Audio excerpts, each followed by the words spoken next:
Yo, good morning, man. Welcome in. This is Cashed It with Chris, the NBA betting show, presented as always, by the Basketball Forever Podcast Network. Today is November the 18th, 2022. We got a bunch of games on the card, a bunch of lines that feel like they've already kind of gotten away from us already. A bunch of injury news to talk about, as always. It's just a lot going on in the NBA.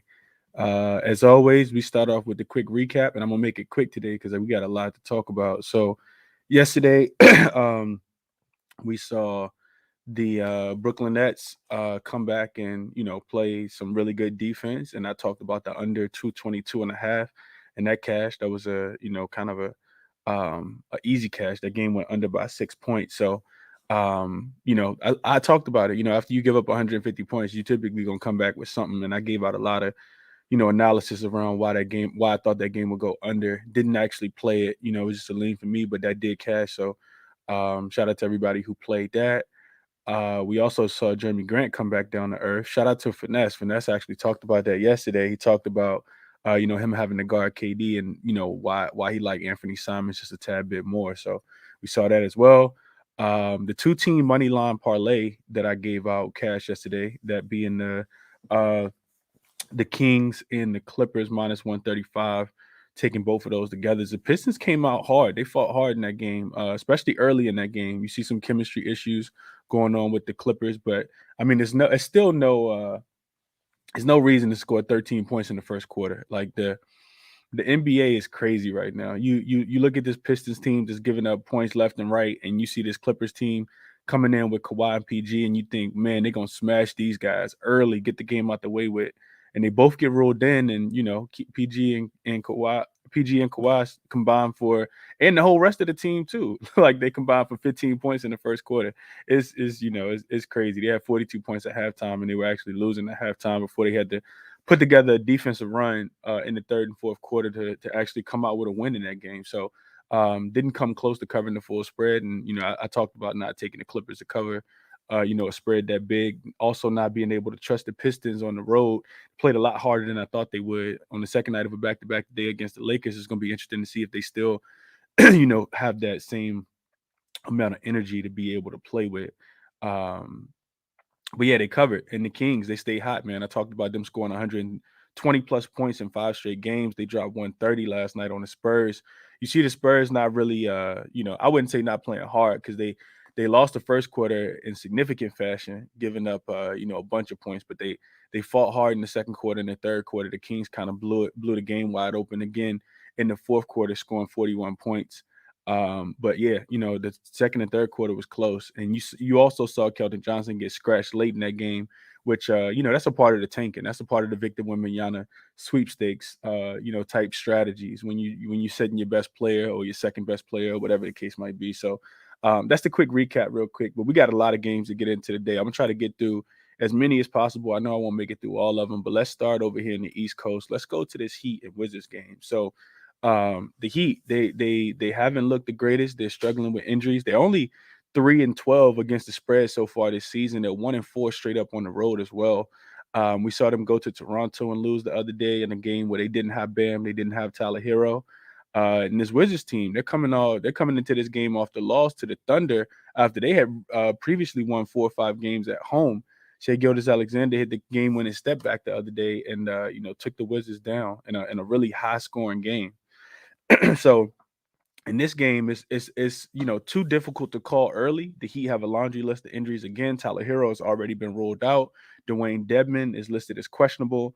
Also, Bam is listed as questionable as well, which creates some interesting challenges in the front court because we know that the Wizards aren't the greatest front court team, but as far as defensive wise, like it'll be like who's going to guard Porzingis is the first thing that kind of comes to my mind. Porzingis has been, doing a lot of catch and shoot. He's also been aggressive, knocking down the 3-point ball. So, it's going to be interesting. You get the Wizards in this one catching 1 point against the Heat, which kind of to me implies that, that Bam will be in this game, but we don't have confirmation about that.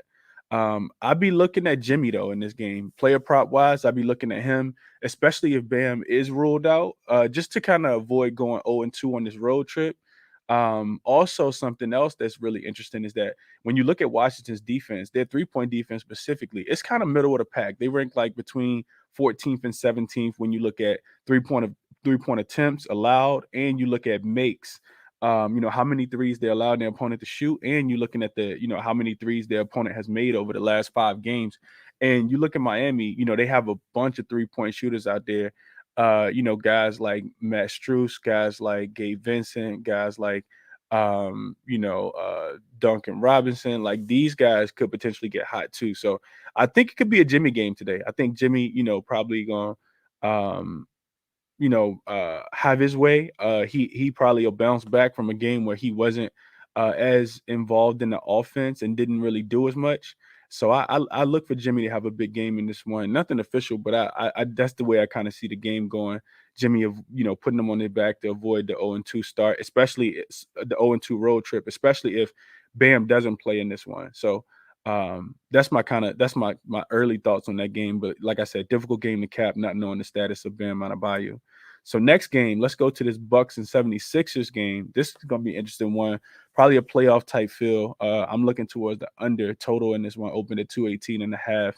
But haven't played anything yet. The 76ers come into this game as 2-point favorites. You get a Bucks team. They're coming in off one day's rest and a home win against the shorthanded Cleveland Cavalier team the other day, where they were still able to put up points. I think they scored 113 points, over 70 points in the first half, against a Cavs team that has taken a step back defensively. Before that, they had actually lost 2 games in a row. One of those games coming without Giannis, but Drew Holiday is the big piece in that one, right? So opposite side, you get this Philly team. They're coming in. They come into this game not playing a game since Sunday, so it could be some rest. I'm expecting some. I'm sorry, so it could be some rust. I'm expecting some rust from the Philadelphia 76ers in this one. They beat the Utah Jazz on Sunday at home. So yeah, like I said, I expect a little rust. This will be their 3rd straight home game out of 5-game homestand. So not really wanting to bet against the team that has been at the crib playing on the same rims, but I do think that they could potentially come out a little rusty. They also have a back-to-back tomorrow. They play Minnesota. The Timberwolves come to Philly tomorrow. So the Bucks have played the last few games without Drew Holiday, who is listed as questionable in this one too.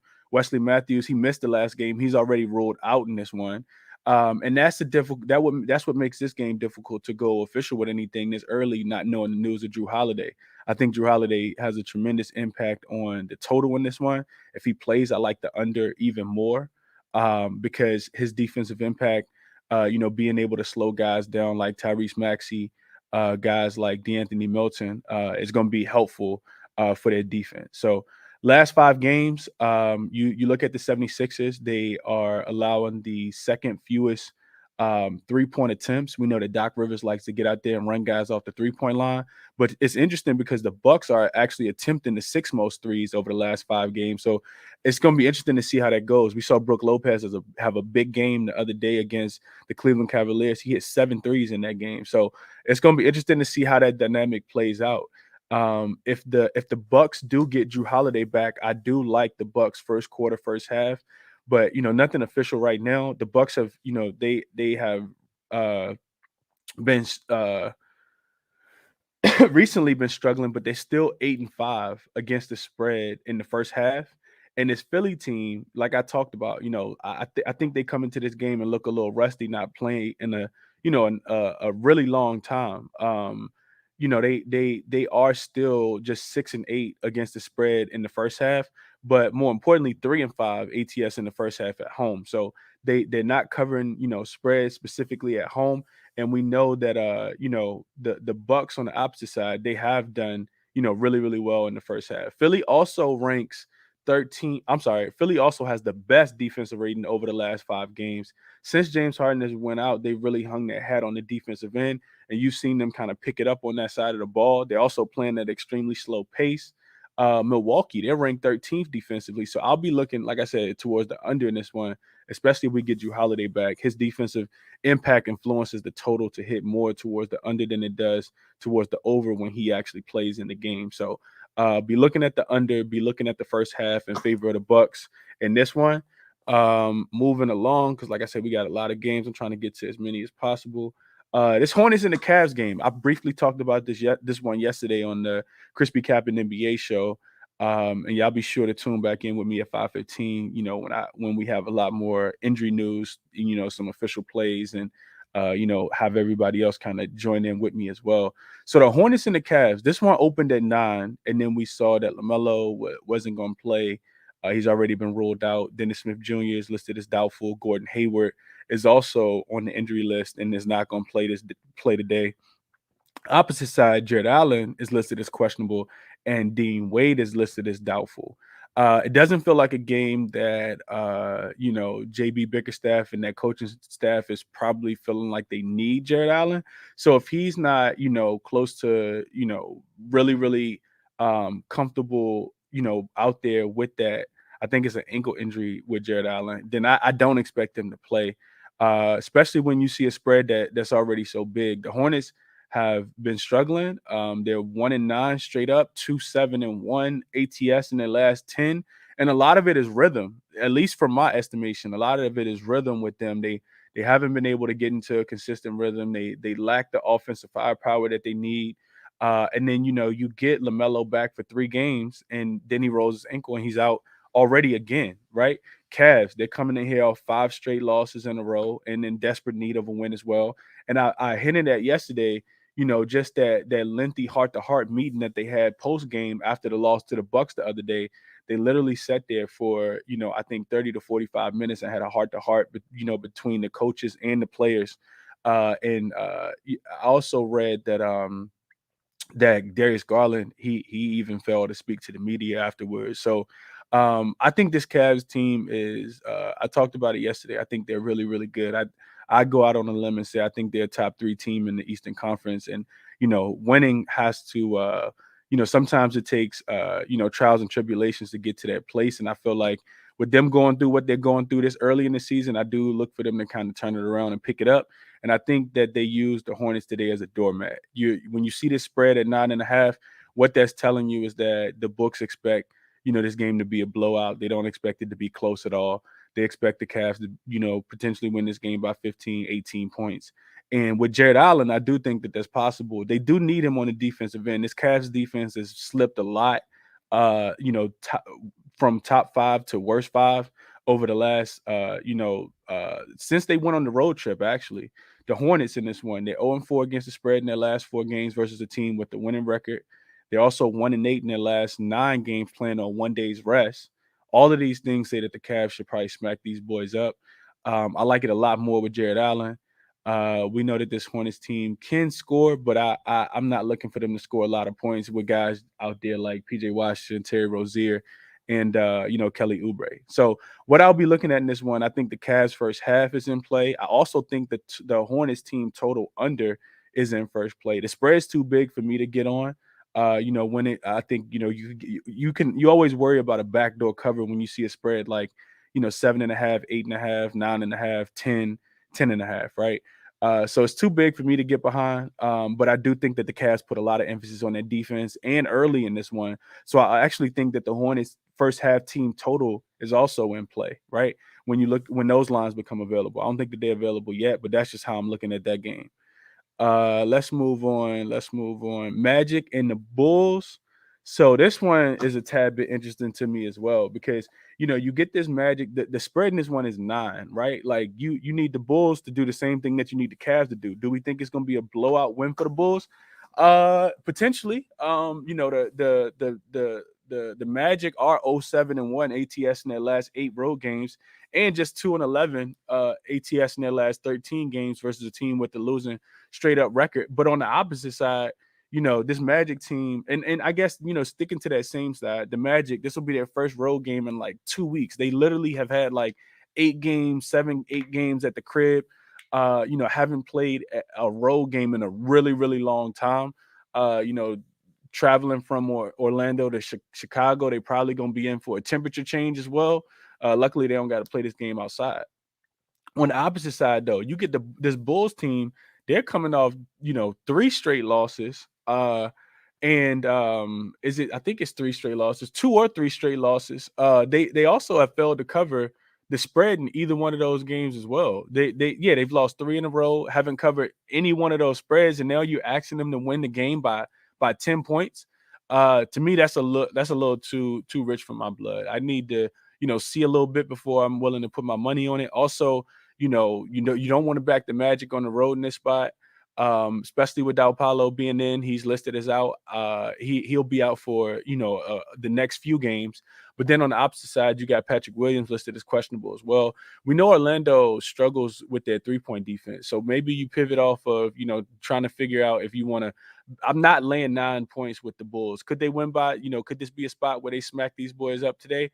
Potentially, but because the Magic haven't played on the road, I don't want to take them in their first road game. But I'm not laying 9 with a team that just hasn't won a game in the last 3 games, and now I expect them to win by 10 in this game. I'll pass on that one too. So, potentially you pivot off of this and you find a player prop that you really like. Maybe it's a 3-point prop for somebody like Ayo Dosunmu or Zach LaVine if he decides to be aggressive. But I do think that we know the Magic struggle against guards. We saw what they just did, what what they had done to them, with a guy like Anthony Edwards. And I've documented the list of how they just struggle against guards. They don't have a lot of guard play right now. Chumu Kiki is a really good defender, but besides him, the rest of their defense really comes on the interior. So that's my thoughts on that one. Let me keep it pushing real quick, try to get a couple more of these games in. So Thunder and the Grizzlies up next. You get a spread that opened at 6.5 in favor of the Grizzlies, total at 232.5. I think that total's a tad bit too low, especially given how fast this Grizzly team plays, specifically at home, and how fast this Thunder team has been playing recently. I see points in this game. Thunder coming this one hot. They're coming off they also are first in pace over the last 5-6 games as well. I talked about that before they played against the Wizards the other day. They've been on this road trip, coming in off the win against the Washington Wizards. They're 6-2 straight up, and on the road this year. They're also 10-5 against the spread this season. So a team that's gained some confidence, man. You see Shai Gilgeous-Alexander. You see a lot of these role players play good. Josh Giddey has been stepping up, and he's someone that I'd actually be looking at tonight because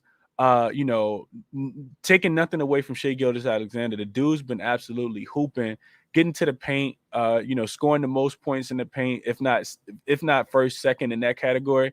But this Grizzlies team has a lot of interior, size and length. So I think it's a game where Giddey actually, contributes a little bit more than Shai Gilgeous-Alexander going down there and scoring a bunch of points in the paint. And not to say that he can't get to his player prop, because he's been hitting that number over consecutively and consistently. But I think, them having, Triple J will be back for this game, right? This will be his second game back, probably getting a little more acclimated and implemented into the offense and the defensive side of the ball. But they will be without Bane, which is, I think, laying 6.5, you're asking the Grizzlies to win by 3 possessions. By 3 possessions, and for them to cover a 6.5-point spread against a Thunder team that they've been covering these big spreads. They did it against Washington. They did it against the Knicks, of course. They've looked really, really good on the road so far. So my look in this one would probably be towards the over. I think 232 is a lot of points, but I can see this one. The Grizzlies aren't playing the best defense right now. I also think getting Triple J back will be helpful for them, but I just feel like this one probably could still go over. OKC, like I said, asking them to cover, by 3 possessions is a lot. I see a lot of points in this game, even with Triple J, being back in this one. And those are the games that I really wanted to talk about. I'm gonna touch on a couple more. We're at the 20-minute mark. I'm gonna shut it down in a second, but let me see what y'all on in the chat.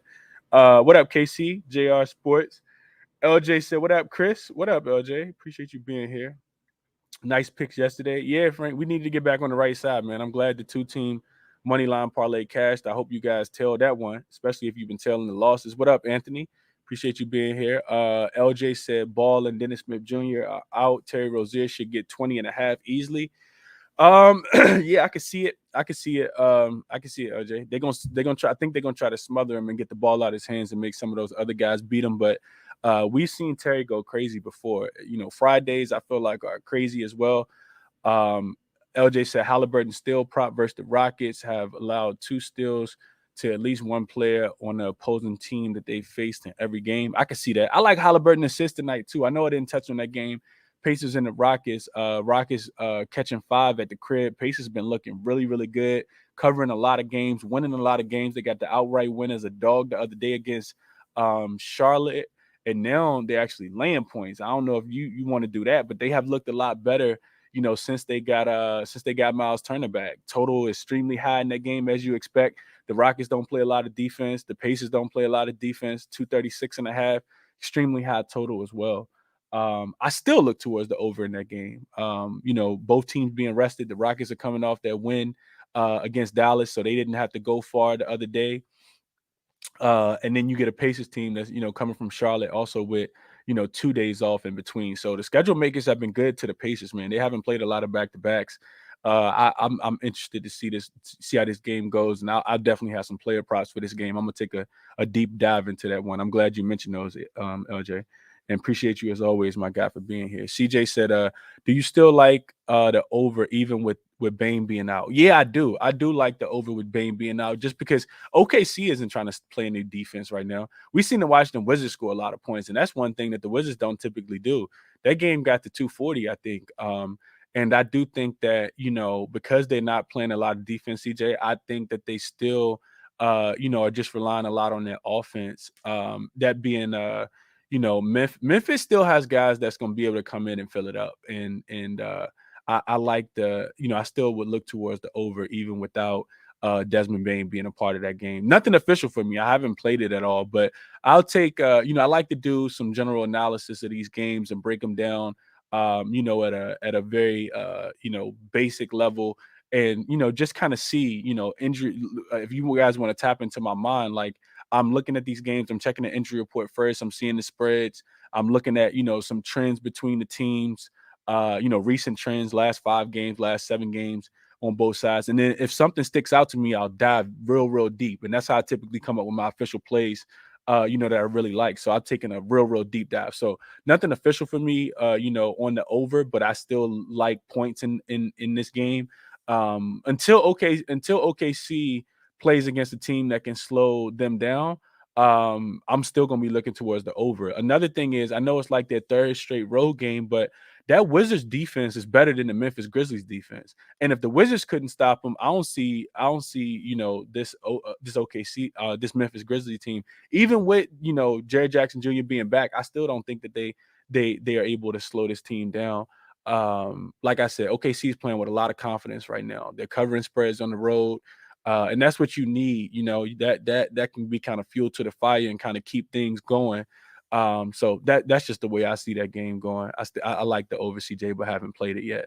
What up, D? Appreciate you being here. Is this Triple J first game back? No, it's his second game back. He played in that game against the Pelicans the other day, D. Played against that Pelicans in that game against the Pelicans the other day. So this will be his second game back. He didn't play tremendous in that game, and I think, they probably won't put him out there for his regular minutes from last year, but I do think that he'll probably get an uptick, probably play a few more minutes. If so, it might mess up the rotation a little bit. I will be looking for OKC to cover. Yeah, I still like OKC to cover. I still think they could cover in that one. CJ said thoughts on the Pelicans and the Celtics, and then I'm gonna get up out of here. Thoughts on the Pelicans and the Celtics. That's a good one, CJ. So I'll be honest with you guys. I haven't really broken that one down extremely yet, but a couple things that are interesting, and make sure y'all tap back in with me on 5:15 for the Crispy Capper Show. I got some stats that I want to talk about as far as it relates to the Celtics. The Celtics right now are on pace to be the best offense that the NBA has ever seen. Like, ever seen. When you talk about Jason Tatum, he's leading the league in scoring. They just don't, like, it doesn't matter like who's in, who's out. We saw Peyton Pritchard step up the other day and hit 4 threes. Grant Williams with his side step threes, hitting 4 or 5 threes. Jason Brown, Jaden Tatum. Like, I think the total's too low in that game against the Pelicans. It's 212, it's 227, but I see points. I know that the Pelicans are at the crib. They're playing a lot of defense, but I'm not in the business of fading the Celtics team until I see them have a weakness. And I faded them the other day. I went heavy on the Hawks to plus the 2. I really like the spot, thinking that they had the defenders. I thought Atlanta had the defenders, but clearly, the Celtics, the way that they move the ball, and the way that their offense is functioning right now, I'm not looking to bet against the Celtics right now. Also, another key stat, I follow the beat writers for Boston. Their defense has actually picked up a lot. I do think that last game, some of that was Atlanta just missing wide open shots. But the Boston Celtics defense, I know we were talking about them just, not playing a lot of defense at the beginning of the season and more so looking towards their totals to go over. But they have actually played a lot better defense. I think defensively over the last 5 games, they're rated like 8th. So we have seen them pick it up defensively a lot. And that's against good offenses and bad offenses. So I still would look for this one to go over as far as the total. We don't know the status of Zion if he's going to play in this one. I'd be looking at the Celtics team totals. I don't think that you could go wrong with them. They're hitting them every single game. When you get a total like 227, that tells you that, and you get a 3-point spread, that's telling you that, the books are probably expecting what's 227.5 divided by 2, 113.5. So what, 116 to 115 to 112 is what you're looking at. And I think the Celtics go over there. I know the Pelicans have a lot of length and athleticism, but I don't think that their defense is better than the Atlanta defense. And if so, it's not light years or better. So, Pelicans coming in off 2 straight wins, they might be a little fat and happy too. The Celtics team is due to regress at some point, but I'm not betting on them to regress. Not after seeing Jason Tatum, Jaylen Brown, and they get, a day off, only traveling from Atlanta to New Orleans, not a long travel at all. Pelicans being at the crib. I think this is the 4th straight game. So those are my thoughts on that game. I'm at 27 minutes, man. I got to get up out of here. Let me get to these comments real quick. I'm glad you asked me about that game, though, CJ. I'll have more thoughts on that game later. Shea Gills Alexander, point so easy. Salute to everyone and to Chris. Appreciate that. Thunder Jazz Pelicans spread. Okay, Brian, best of luck to you, my guy. Second game back is usually where you take off, but the Memphis team not the same without Bane. Yeah. And it, it's their first game at the crib. I'm pretty sure they're gonna be fired up Friday evening. Friday games are typically feels like when Memphis plays their best brand of basketball, but a lot of moving parts in Memphis because now you get Jared Jackson Jr. back, but you subtract Bane. So, you're still working with different dynamics as well over there. And don't be surprised if those teams don't cover. Don't be surprised if those teams don't look like their normal selves because I talked about it yesterday. A lot of these teams still trying to figure it out. So that wouldn't surprise me at all. I'm all over the Pelicans today. Hawks money back. Get your Hawks money back. Team overdue. This team is overdue. Yeah, I could see the Pelicans winning, but I'm not betting against the Celtics right now either. So, third game in 4 nights for the Pelicans. That is true. Yeah, they played the Bulls and they played Memphis 1 day off, and now they're playing again tonight too. So that's another thing to take into consideration. Like I said, I have more analysis for you guys on this game. Boston don't look good. It don't matter if they playing in Boston, if they playing in New Orleans, if they playing on Jupiter, if they playing at Duke. Like Boston looks good everywhere right now. So yeah, Hawks don't have Herb Jones and Alvarado. That's true. They don't, but they got they got some defenders over there. They got DeJounte. They got who else they got? They got DeAndre Hunter. Yeah, DeAndre Hunter, John Collins. Like these guys were playing really good defense. They were trying to anyway. If you watched Atlanta, it just didn't happen. Herb Jones and Alvarado. That's a hell of a combination. I just feel like Alvarado just a tad bit too small.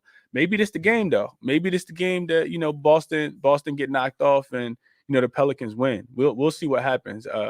I'm out though, man. Best of luck to you guys today. None of this is financial consultation. It's theory, it's logic, it's analytics, and all that good stuff. Appreciate you guys for coming through and rocking with me. Retweet the show. I feel like I shared a lot of good information. Retweet the show, like the show. Tell a friend to tell a friend is what I always say. Tap back in with me at 5:15 for the Crispy Captain NBA show. Best of luck to you guys on your research and everything that you do end up playing today. I'm out.